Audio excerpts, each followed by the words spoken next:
Victory for Niger and Burkina Faso. Why are we saying this? Well, apart from the fact that they kicked France out of their countries, the IMF has recently made an interesting projection for the year 2024 concerning their economy. According to the IMF, Niger will be the fourth fastest growing economy in the world and the first fastest growing economy in Africa, while Burkina Faso will be the ninth fastest growing economy in the world and the sixth in Africa. Shocking, right? It's amazing that despite the economic and financial sanctions imposed on them due to the coup as well as the insurgency attacks, Niger and Burkina Faso will be among the top 10 fastest growing economies in the world. But again, maybe it shouldn't really be shocking because, since the coup, these countries have begun to implement policies that will undoubtedly affect the growth of the economy. Take Niger, for instance, where immediately after the coup, the price of uranium, one of its major exports, shot up to as high as €200 per kilogram, a dramatic increase from the previous €0.80 per kilogram. Aside from this, the commissioning of the 90,000 barrels of oil per day. Niger-Benin oil export pipeline will also have a significant effect on Niger's economy. The pipeline will enable the landlocked country to triple oil production and finally export it instead of just refining it locally. In Burkina Faso, the situation is also the same. While Traoré is working hard to combat the issue of security in the country, he is also working hard for the development of the economy. Recently, Traoré signed a deal with Russia to build a massive nuclear power plant, which would help deal with the issue of energy in the country. Also, the Traoré administration has also implemented a community entrepreneurship program, which would help to industrialize the country, and soon the first factories will emerge. Both Niger and Burkina Faso are hard at work, and the results will soon be obvious for all to see. Africa is truly rising. Please watch this. Our thieves are not patriotic. When they steal from Africa, they invest in Europe. They don't believe. The minister said, fix our own government, get a governance system. The people in charge of governance systems steal and invest elsewhere as an indictment or an affirmation of their own incompetence and incapacity. But the second bit is that I think both His Excellency Moussa Faki, Professor Lumumba, and the minister indicated, when you grow a disconnect between the people who give you legitimacy, who are the ultimate resource for the transformation of any nation, when you grow a disconnect between your culture, Amilcar Cabral said, every revolution is first a cultural revolution. There were 200 coups in Africa between 1965 and 2012. In the 1960s, there was at least one coup every 60 days. In the 1970s, barely 18 years after Ghana's independence, at least 85% of African states had some coup experience or the other. And West Africa accounted for almost 44% of those. I mean the coups between 1958 and 2008. There was a temporary reprieve in the period post-1990. Some academics have suggested this because Africa had become more democratic. I want to disabuse you of that notion because it's lazy intellectualism. What had changed was that Western interest in a unipolar world, in changing regimes, had dissipated. The West no longer needed to use force. There was no competitor, either ideological or otherwise. What had essentially happened, there was dominance of one set of interests.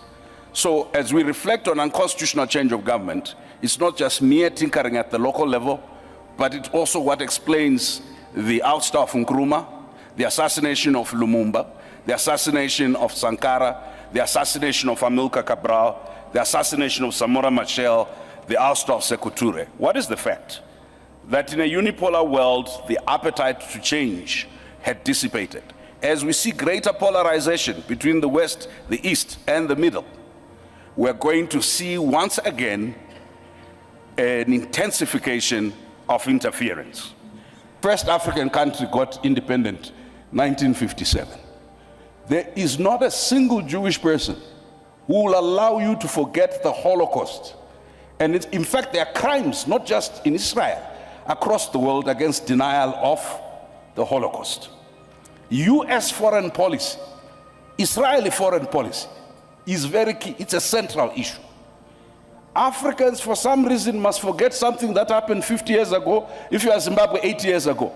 Listen, we must always remind our friends from Europe and elsewhere that slavery was a crime against humanity, as is colonialism and neo-colonialism. That killing Sankara in 1984 because you are opposed to communism and plunging his country into chaos that you are now trying to solve as a problem of poor governance is a shared responsibility. So we will take responsibility for our nakedness, but for goodness sake, a naked emperor cannot lecture us about how to be clothed. And I'll tell you the contradictions. When Europeans first came here, if you come to the south of the continent, ladies did not wear long skirts, and they did not cover their top. Then they said, no, that's indecent. So we covered everything, including the head.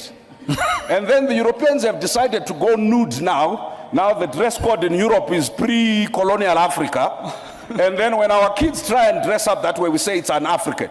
We are confused around ownership.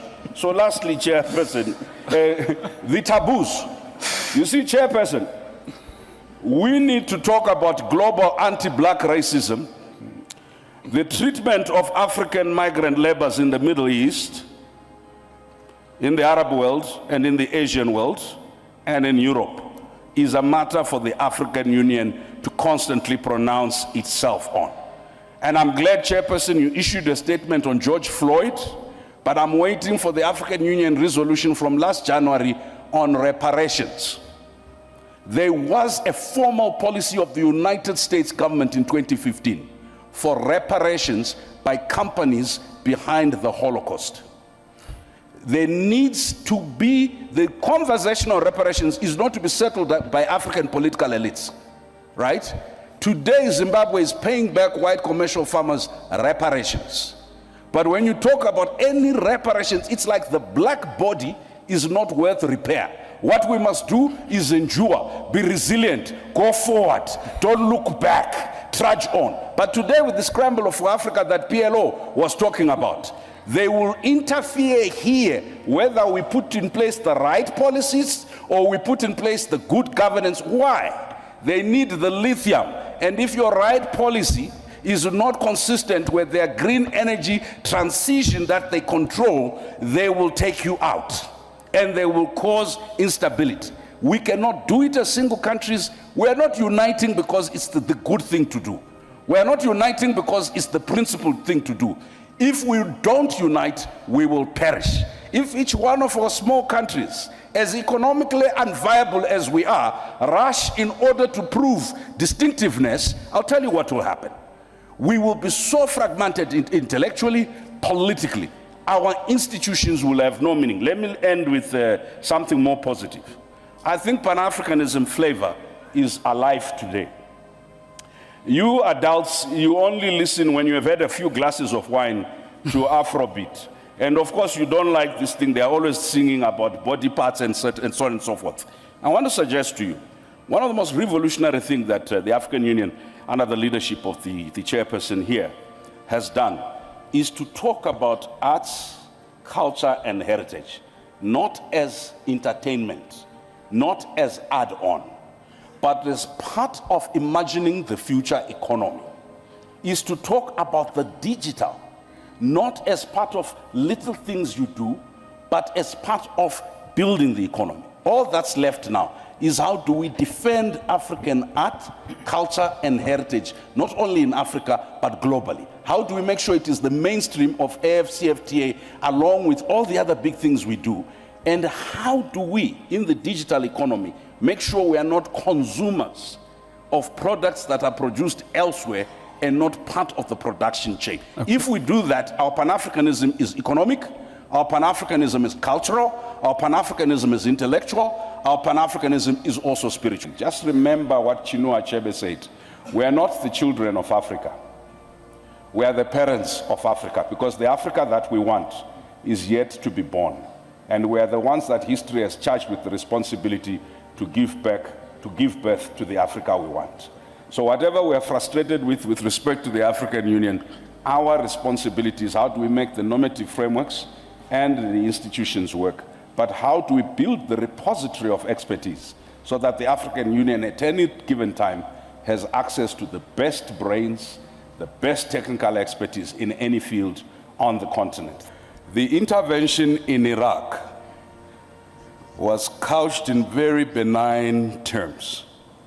The intervention in Libya was couched in benign terms. I could give you 100 interventions where the justification, objectively speaking, was on the basis that there was evidence either of genocide or evidence.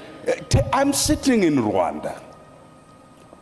The international community stood by as the genocide against the Tutsi happened. Yet in the same year, they were intervening in West Africa.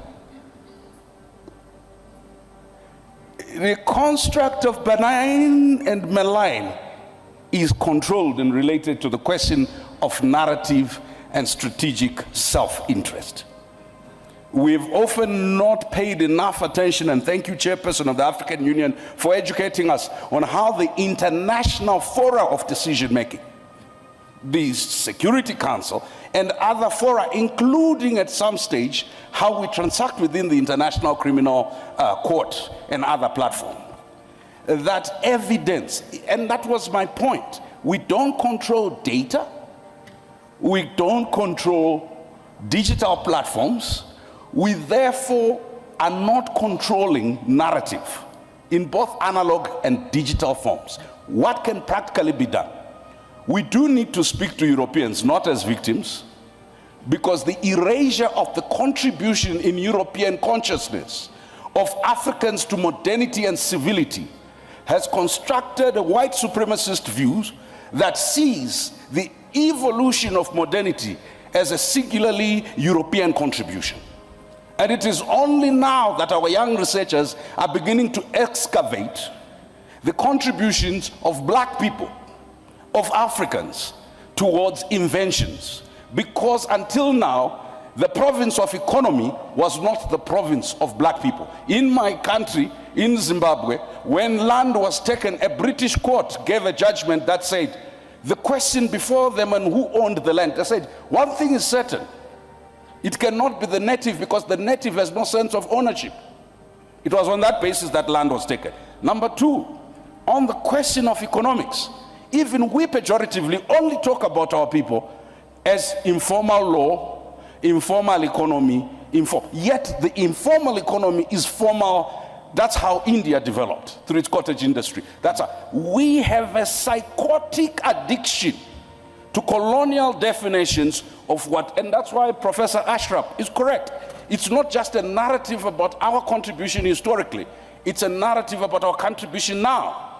Our young people who developed M-Pesa, which is now being used globally, who developed Ushahidi, which has been used by over 300,000 organizations, including the Japanese, the US military, and the NATO forces, are never sufficiently credited. Why? Because it is not in the current psyche of most Europeans possible that Africans are anything else except the object of charity that deserve our mercy and our pity. Why? Because they are governed by tyrants, right? Or Africans are incapable of ethics. And we've constantly said that Switzerland, which received the Abacha loot, which received the loot from the then Zaire and now DRC, has constantly been ranked in anti-corruption indices as the cleanest country in the world. PLO and I are lawyers. The receipt of stolen property is theft at law. How is it that you will have Nigeria and Kenya ranked so far, and yet the country that receives the money ranked so up? I think that if you're changing narrative, you also have to change behavior. Our African leaders and citizens constantly confirm the European caricature, an object of pity. When we come into this spaces, we can never transact revolution in courtesy. I like to be civil, to be courteous, right? But each time I start pointing to atrocities committed by African governments, the Europeans and the Americans cheer me up. Each time I refer to the historical atrocities and continuing atrocities committed first by governments and by companies that are dumping cyanide into our underground water and nuclear waste, right? You know what it is said? This is retrogressive. It's undermining investment. It's again, listen, we cannot win the narrative battle by arguing in pockets. They are happy us talking about our localized, indigenized oppression. They are never happy us talking about the question of distribution and redistribution of the global economy, of global power. And what Nkrumah and others realized in 1963 at the founding conference, if Africa is not represented, if Africa does not own its narrative, but you can't own your narrative if your leadership is totally disconnected from its people.